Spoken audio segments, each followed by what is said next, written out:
सिंधु घाटी सभ्यता में आज तक एक भी हथियार नहीं मिला। कोई तलवार नहीं, कोई युद्ध का मैदान नहीं, कोई राजा का किला नहीं। 5000 साल पहले क्या सच में एक ऐसी सभ्यता थी जो बिना युद्ध के जी रही थी, या फिर सच्चाई कुछ और है जो अभी भी जमीन के नीचे दबी है? सिंधु घाटी की सभ्यता ने एक अद्वितीय शहर विकसित किया। हड़प्पा और मोहनजोदड़ो के अवशेष ये बताते हैं कि यहाँ के लोग इंजीनियरिंग में माहिर थे, सड़कों की जाली, जल निकासी की उत्कृष्ट व्यवस्था। लेकिन इन शहरों के पतन का कारण क्या था? अनसुलझे रहस्य अभी भी हमें चुनौती देते हैं। मोहनजोदड़ो और हड़प्पा की संरचनाओं का जिक्र करते ही दिमाग में एक बड़ी तस्वीर उभरती है। इन शहरों का निर्माण अद्वितीय था, जैसे किसी ने आधुनिक युग की इंजीनियरिंग को समय से पहले अपने हाथों में ले लिया हो। विशालकाय ईंटों से बनी इमारतें, सीधी सड़कों का जाल और बेहतरीन जल निकासी प्रणाली। क्या आप सोच सकते हैं, सच में पानी के नालों की ऐसी व्यवस्था जिसमें हर घर जुड़ा हुआ था, और ये सब हजारों साल पहले। लेकिन क्या ये लोग आगे बढ़ने के लिए खुदाई कर सकते थे? सड़कों का जाल इतना परिष्कृत था कि लगता है उन्होंने इसे किसी नक्शे पर पहले से देख रखा हो। और हड़प्पा में मिले विशाल ग्रेनली, लगता था जैसे ये लोग भोजन भंडारण में भी विशेषज्ञ थे। किसके लिए इतना अनाज जमा कर रहे थे? क्या वे किसी प्राकृतिक आपदा की आशंका में थे? इनके प्रसिद्ध स्नानागारों का निर्माण देखिए। ऐसा लगता है जैसे किसी ने मंदिर का आह्वान कर दिया हो, जहां पानी की हर बूंद कीमती थी। लेकिन एक सवाल फिर भी उठता है, इतना सुनियोजित समाज कैसे अचानक लुप्त हो गया? क्या मौसम ने धोखा दिया, नदी ने मार्ग बदल लिया, या फिर कुछ ऐसा जिसे हम नहीं जानते?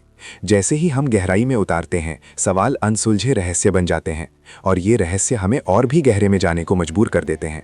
अगला कदम क्या होगा, विचार करने लायक है। सिंधु घाटी सभ्यता की गलियों में चलते हुए हम एक अद्भुत जटिलता की दुनिया में प्रवेश करते हैं। ये केवल महान शहरों और उनके विशाल गोदामों की कहानी नहीं है, ये उन अदृश्य कड़ियों की भी कहानी है जो हमारी समझ से परे हैं।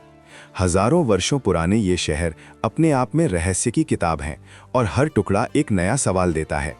वहाँ के सुनियोजित जल प्रबंधन से लेकर बेहतरीन शहरी योजना तक हर चीज़ ने अपनी जगह बनाई थी। ये अविश्वसनीय है कि इतना उन्नत समाज बिना किसी स्पष्ट कारण के कैसे गायब हो गया। हड़प्पा और मोहनजोदड़ो के अवशेषों में खुदाई करने वाले पुरातत्वविदों ने कई सवाल उठाए। क्या ये विस्थापन का मामला था, या शायद कुछ और? कुछ इतिहासकारों का मानना है कि वहाँ की संस्कृति के भीतर कुछ अदृश्य समस्याएं थीं, और अगर हम उनकी लिपि पर नज़र डालें, जो अभी भी हमारे लिए एक पहेली बनी हुई है, तो ये अधिक रहस्यमय हो जाता है। न तो ये चित्रलिपि हमें उनके धार्मिक विचारों के बारे में कुछ स्पष्ट बताती है, न ही सामाजिक संरचना के बारे में। हर नया शोध हमें उनके जीवन की झलक दिखाता है, लेकिन वहीं एक और रहस्य खोल देता है।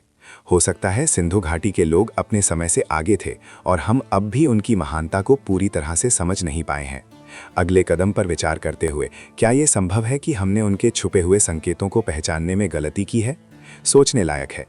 कल्पना कीजिए, एक दिन हम सिंधु घाटी के उन अदृश्य शहरों के द्वार खोलकर भीतर कदम रखते हैं। हर ईंट, हर गलियारा हमें उनकी उन्नत समझ और खोज की गहनता का गवाह बन सकता है। क्या ये संभव है कि उनके ज्ञान के अवशेषों में ही हमारे भविष्य के समाधान छिपे हों? अगला कदम उठाते हुए ये रहस्योद्घाटन हमें इतिहास के बिल्कुल नए आयामों तक ले जा सकता है। ये यात्रा केवल अवशेषों की खोज नहीं, बल्कि हमारे आत्मा की खोज है, जो हमें अतीत की गहराई में छिपे भविष्य के रहस्यों को खोजने की प्रेरणा देती है। सब्सक्राइब करें, लाइक करें और कमेंट में बताएं।